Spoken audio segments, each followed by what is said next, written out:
안녕하세요. 작년 말부터 남자친구와 결혼 이야기가 오가기 시작했고, 한참 결혼 준비 중인 올해 29살 여자입니다. 대학 졸업 후 직장 생활을 하다가 3년 전부터 프리랜서로 전향해 일을 하고 있어요.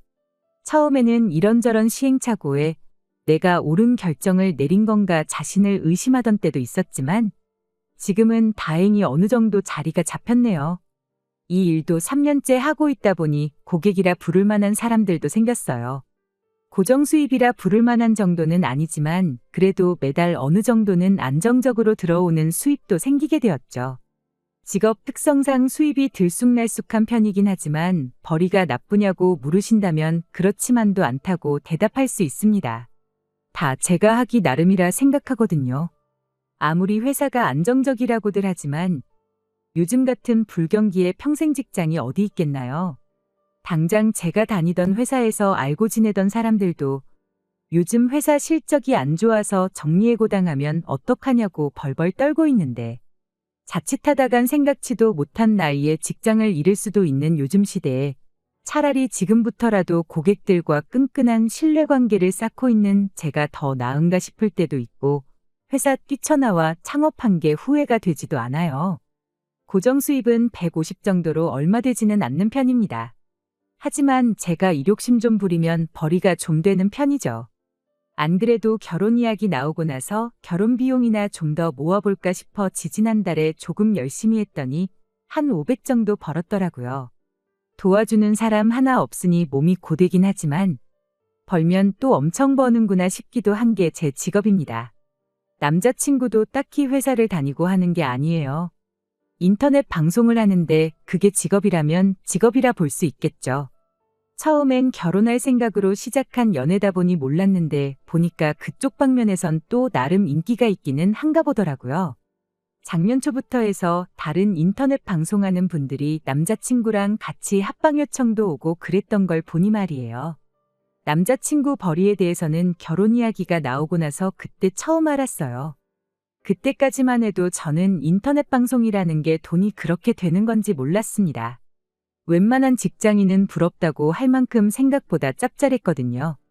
물론 그 일을 몇 살까지 할 수 있겠냐 물으시면 뭐라 할 말이 없고 한순간에 망해버릴 수도 있는 게 그쪽 업계라지만 저 역시 프리랜서로 일을 하고 있는 상황에 그걸 가지고 남자친구한테 안정적인 직장을 구하라는 건 말도 안 된다는 생각이었어요. 남자친구는 방송이 망해도 괜찮다고 이 일을 시작하기 전에 배워놓은 기술이 있어서 여차하면 그 일을 하면 되는 거고, 그마저도 안 된다 한들 내가 너와 나 못 먹여 살리겠냐며 무슨 일이라도 할 수 있다는 자신감을 보여주었죠. 그렇게 결혼도 결심하게 되었던 겁니다. 저나 남자친구나 하는 일이 일이다 보니 서로 사는 집을 사무실처럼 쓰면서 살고 있었어요. 그만큼 일하는 데 있어서 장소에 제약을 받는 편은 아니거든요. 그것 때문에 그랬나 남자친구가 결혼해서 신혼집을 구한다면 아파트도 좋지만 어디 공기 좋은 곳에 전원주택을 구해서 살면 어떻겠느냐 물어왔었습니다. 둘이 사람 많은데도 별로 좋아하는 편도 아니고 특히 남자친구가 자기 하는 일 특성상 아무리 집에 방음벽을 설치하고 해도 자기가 내는 소음 때문에 공동주택에서는 미원이 많이 들어온다고도 하면서요. 일하는데 제약도 없고 공기도 좋고 사람 많은 데보다 조용한 곳을 선호하는 게 또 두 사람 공통점이었던 만큼 전원주택은 저희에게 있어서 꽤나 좋은 선택지나 마찬가지였습니다. 그런데 그 집을 알아보는 과정에서 일이 터지고 말았어요. 남자친구한테 아래로 동생이 한 명 있거든요.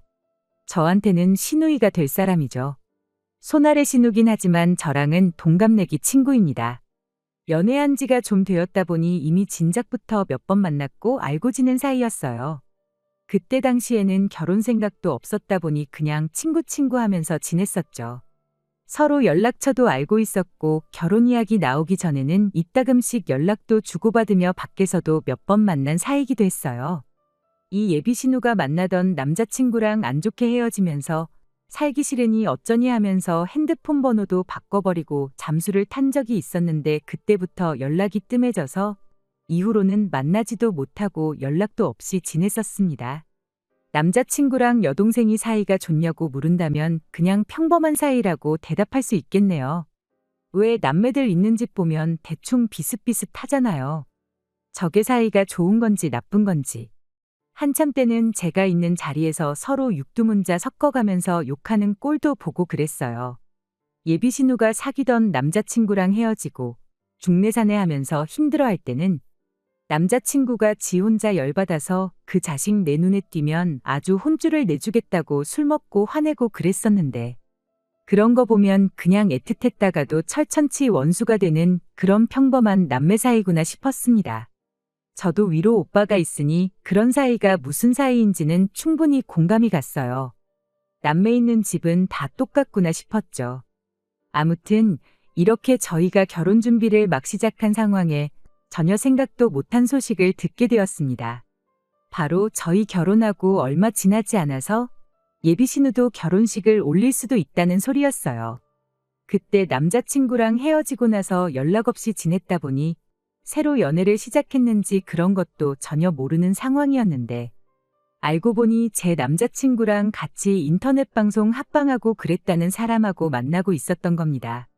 그리고 그때 또 알게 된 사실이 하나 있는데 그 사람이 남자친구랑 대학 시절부터 친하게 지냈던 사이였다는 사실이었습니다. 괜히 합방을 하고 그런 게 아니라 둘이 인연이 있다 보니 그렇게 같이 방송을 하고 그랬던 거죠. 그리고 그 예비 신우와 결혼한다는 그 남자는 사실 옛날부터 예비 신우한테 관심이 있었던 거고 방송으로 재회를 하게 되면서 둘이 결혼 이야기까지 나온 그런 사이가 돼버린 겁니다. 거기까지야 사실 제가 신경 쓸 것도 없는 이야기였어요. 남자친구는 그저 친구랑 사돈지간이 된다는 게 신기하기도 하고 어떻게 보면 참 좋기도 하다고 하대요. 심지어 둘이 같은 일을 하고 있으니 더더욱이 말이에요. 저도 그게 뭐 문제나 되겠나 싶었는데 이렇게 사연을 보내는 지경까지 오게 돼버렸네요. 신혼집을 알아보기 시작하니 이것도 참 무시 못할 일이다 싶었어요. 서울도 아니고 아파트도 아니니 집값이 얼마나 하겠어 싶었는데 전원주택도 평수 따라 언제 지었는지 따라 위치 따라 가격이 천차만별이더라고요. 게다가 공기 좋을 것만 생각할 게 아니라 주변에 마트라든지 그런 편의시설에 대한 접근성 같은 것도 고려해야 했다 보니 오히려 매물을 고르는데도 어려움이 따랐습니다. 그래도 개중에 몇 개는 이 집 정도면 괜찮지 않나 싶은 집이 몇 개나 있었는데 제 마음에 드는 집이면 집마다 남자친구는 별로라고 하면서 퇴짜를 놓기 시작했습니다. 어떤 집은 방이 너무 붙어 있다, 집이 좀 작은 것 같다 하는 식으로 집 크기에 대해 불만을 늘어놓더니 막상 넓은 집은 방이 4칸이나 되는데 화장실이 1개밖에 없는 게 말이나 되느냐 하면서 정말 말 그대로 제가 골라오는 집이면 집마다 다 싫다고 하는 거예요. 제 입장에선 이해가 가지 않았죠.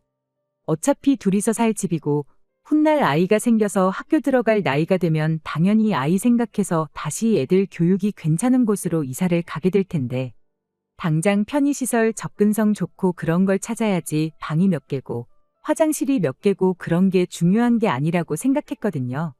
그런데 왜 자꾸 저런 데 집착을 하는가 했더니 이유가 따로 있었던 겁니다. 사실 결혼 준비 시작한 지 얼마 되지도 않은 상황이었다 보니 여태까지 정말 남자친구가 그런 계획을 가지고 있었을 거라는 건 상상도 못하고 있었어요. 남자친구가 딱 좋은 집을 찾았다며 저한테 인터넷으로 링크 하나를 보내주대요. 사진상으로 보면 넓어 보이긴 했는데 평수 써져 있는 거 보면 그동안 제가 찾은 집이랑 별반 다를 것도 없었어요. 오히려 복층 구조다 보니 냉난방비 같은 거 생각해보면 단점도 너무 명확한 집이었지요. 게다가 위치도 안 좋았어요. 마트는커녕 가장 가까운 편의점이 차로 10분은 내려가야 나오는 구석진 위치에 있는 집이었습니다. 그런데 남자친구는 무조건 그 집으로 해야 한다며 어깃장을 부리기 시작했어요. 어차피 반반 결혼하는데 한 사람 마음에 드는 집보다 서로 반발자국씩 양보하더라도 둘 다 마음에 드는 집을 구하자고 했던 말이 무색하게 무조건 이 집이 아니면 안 된다는 식으로 막무가내였죠. 왜 그런가 했더니 그러는 데에는 다 이유가 있었습니다. 난데없이 동생네 결혼하면 그 집에서 두 가족이 한 집에 같이 살자는 소리를 꺼내더군요. 자기가 왜 2층 집으로 골랐는지 이유도 설명해 주대요. 생활이 분리되려면 독립된 공간이 필요하다고, 그래서 2층 집이 훨씬 유리하다는 거예요. 왜 화장실 하나짜리 집이 싫다 했는지, 방이 붙어 있는 구조라 싫다 했는지 이유를 알겠더군요. 보여준 집이 복층이지 2층 집이 아닌 거 모르냐고 따졌더니 방 구조 못 봤냐고. 1층에 제일 큰 방이 하나 있지 않았냐고. 화장실도 1층에 하나, 2층에 하나 있으니 이보다 더 완벽한 집이 세상 또 어디 있겠냐며 이유 불문하고 신혼집은 무조건 이 집으로 해야겠다네요. 2층에 방이 3개 몰려 있는데 그럼 동생네는 방을 3개나 쓰고 우리는 방 1개만 쓰는 게 말이나 되냐 했더니 방 1개는 동생네가 쓰게 만들고 남은 방 2개는 자기가, 하나는 자기 친구가 인터넷 방송하는 공간으로 꾸밀 계획이랍니다. 그것도 어이가 없었죠. 나는 어디서 일하냐고 했더니 우리가 쓸 방이 제일 넓다고 하지 않았냐고. 그 방에 책상 하나 놓고 하면 되지 않겠냐대요. 그냥 적당해 보이는 집을 인터넷에서 찾아 저한테 보여준 건 줄 알았는데 남자친구가 말하는 걸 듣자 하니 이미 예비 신혼애랑은 말이 다 끝난 상황인 것처럼 보였어요. 그래서 동생네는 같이 사는 걸 좋다고 하느냐 떠보듯 물어봤더니 제 생각이 맞더군요. 전원주택 집값이 좀 비싸면 어떠냐고.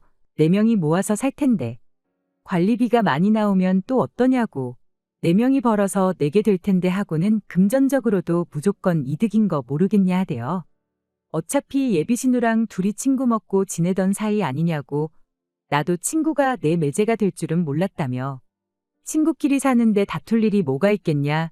지금은 이상하게 들릴지라도 막상 살고 보면 후회할 일 없을 거다 하면서 뜬구름 잡는 소리를 쏟아내기 시작하는 거예요. 몇 번을 싫다고 대답했지만 살아보면 마음이 달라질 거라는 대답밖에 못하는 인간한테 말을 더 꺼내봐야 무슨 소용이 있겠나요. 하도 어이가 없어서 그냥 이야기 안 끝내고 집으로 돌아가 버린 뒤 그 뒤로 한동안 오는 연락도 다 무시하고 있었어요. 그리고 며칠이 지난 얼마 전 남자친구가 할 말이 있으니 연락 좀 받으라고 사정사정을 하길래 이제야 마음 바꾸고 사과를 하는 줄 알았는데 그것마저 저희 착각에 불과했습니다. 어디서 방이 6개나 되는 더 크고 더 비싼 집을 찾아와서는 너도 사무실 하나 만들어줄 테니 이제 마음 좀 바꿔달라 설득을 하기 시작하네요. 듣다 제가 이젠 더는 안 되겠다 싶어서 누가 사무실 생기면 같이 살겠다 했냐고. 그렇게 동생네랑 같이 살고 싶으면 너나 실컷 살아라 한마디 해줬습니다. 그랬더니 남자친구가 뭘 그렇게 깐깐하게 구냐고. 한 지붕 아래 산다고 생각하지 말고 아파트 같은 단지에 집 구해서 산다고 생각하면 어떻겠냐고 되묻더라고요. 우린 1층, 쟤네는 2층. 이렇게 말이에요. 혹시 아냐고. 이렇게 친구 같은 남매 부부가 한 집에 사는 걸 유튜브로 찍어서 올리면 인터넷 방송이 아니라 공중파 방송도 탈 수 있고 그렇게 되면 그냥 인생 대역전이나 마찬가지라고. 이게 기회인 것 마냥 말을 하고 있는데 그걸 말이라고 하고 있는 걸 보니 어이가 다 없었습니다. 암만 싫다고 말해도 남자친구는 기어이 예비신우랑 지 친구랑 한 집에 살아야겠다고 끝까지 고집을 부리대요. 결국 그렇게 전화 끊어버리고 이렇게 사연 보내는 지금까지 또 연락을 안 하고 지내고 있어요. 싫다는데도 뭐 이렇게 억지를 부려대는지, 꼭 싫다는 사람 억지로 마음 돌려서까지 결혼을 하려는지 모르겠네요. 그냥 신세한탄이라도 해보려고 이렇게 사연을 보내봤습니다. 결혼을 고민하는 제가 정말 이상한 건가요? 안녕하세요. 동생 부부랑 한 집에 같이 살자는 예비신랑 때문에 사연을 보냈던 쓰니입니다. 결국 파혼을 하게 되었네요. 문득 사연 보냈던 게 생각나서 이렇게 늦게나마 저의 이야기를 다시 적어보내게 되었습니다. 같이 살자는 것도 충분히 파혼 사유가 되고도 남았는데 그거 말고도 더한 게 하나가 더 저를 기다리고 있었어요. 그 사실까지 알고 나니 뭘 어떻게든 남자친구를 뜯어말려 생각을 고쳐먹게 하는 것보다 제가 결혼을 포기하는 게 낫겠다 싶더라고요. 그게 뭐였냐 하면 결혼식 이야기였어요. 남자친구 집에서 두 남매가 결혼할 때 둘 다 똑같이 해주기도 모한 상황이었던 거죠. 돈이 애매하게 있었다 보니 누구는 더 주고 누구는 덜 주고 했다간 남매 간의 우애가 갈라지지는 않을까 그게 걱정이었답니다. 말인즉슨 애초에 한 집에 같이 살라는 것도 남자친구 부모님 입에서 먼저 나온 이야기였던 거예요. 같이 사는 게 남자친구 입장에선 저도 옆에 끼고 살고 같은 일 하는 친구도 옆에 두고 살게 되었으니 오히려 구미가 당기는 이야기였던 겁니다. 그런데 한 집에 같이 사는 것뿐만 아니라 한 해에 두 자식을 동시에 결혼시키는 것도 하객들한테 못할 짓이라며 어차피 한 집에 같이 살 건데 결혼식을 누가 먼저 하고 누가 늦게 하는 게 뭐가 중요하겠냐고. 결혼식도 이왕 하는 김에 동시에 올리라고 했다는 거예요. 일부는 저희가, 이부는 예비 신혼회가 하는 식으로 나눠서 하든 두 신랑 신부가 동시에 입장을 하든 그거는 저희끼리 알아서 정하라고 했던 거죠. 번거롭게 결혼식을 두 번이나 올 필요도 없고 축의금도 두 번 내야 할 거 한 번만 내도 되는 상황인데 남자친구 집에서는 이만큼 좋은 방법이 또 어디 있었겠나요? 하지만 한 집에 같이 사는 것부터 합동결혼식까지 그건 전부 저희 집이나 제 기분은 전혀 고려하지 않은 이기적인 결정이었다는 게 문제였어요. 합동결혼식이라니 제 평생 그런 결혼을 하게 될 것이라고는 상상도 못한 일이었거든요. 게다가 제 결혼식을 축하해주러 오는 하객들은 물론이고 저희 부모님한테도 몹쓸 짓이라 생각했어요. 그 말을 들으니 더 이상 집 문제로 다툴 것도 없다 싶었고 그냥 파혼 말고는 답이 없다 싶어 남자친구한테 그냥 여기까지만 하고 말자고 했어요.